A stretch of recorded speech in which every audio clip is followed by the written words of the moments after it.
विज्ञान आपको क्या देता है? ज्ञान आपको क्या देता है? इस दुनिया में जो कुछ भी आप कर रहे हैं वो आपको क्या देता है और आप किस लिए कर रहे हैं?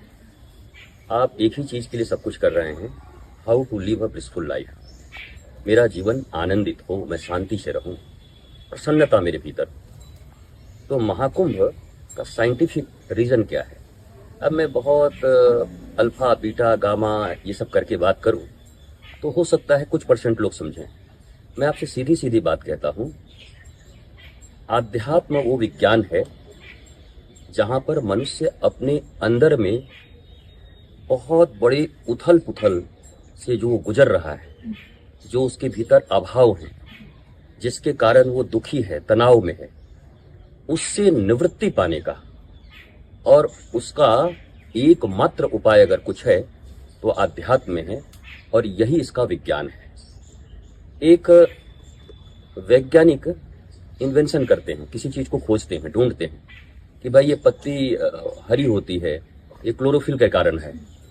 तो अब क्लोरोफिल के कारण हरी है ये जान करके गांव में एक आदमी जो भूखा है या जो एक आदमी स्ट्रेस में है अपने प्रोफेशन को लेकर के, वो क्लोरोफिल जान के क्या करेगा?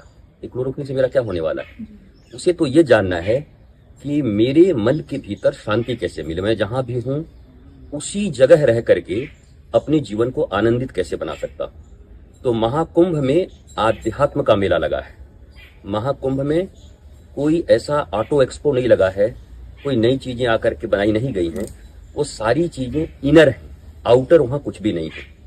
और आउटर जो कुछ भी है, माला है, तिलक है, ये कपड़े हैं, ये वस्त्र क्यों धारण करना चाहिए, क्यों सूर्य मकर में अर्थात जब लोअर से अपवर्ड की ओर जा रहे हैं, अर्थात सूर्य दक्षिणायन से उत्तरायण की ओर जा रहे हैं, उस समय बृहस्पति ग्रह कहां पर है, उस समय जल की स्थिति क्या है, 3 बजे सुबह आप स्नान करने जा रहे हैं, आपके शरीर में 70% से ज्यादा जल है, उस जल का उस मकर संक्रांति के समय में इन 1.5 महीनों में क्या असर है, ये सब तो बहुत अध्ययन का विषय है।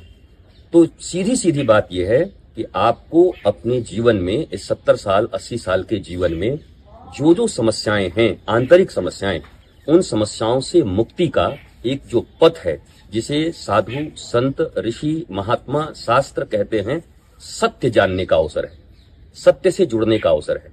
हम दुखी हैं असत्य के कारण, हम दुखी हैं मृग तृष्णा के कारण, हम दुखी हैं केवल अट्रैक्शन और अफेक्शन के कारण।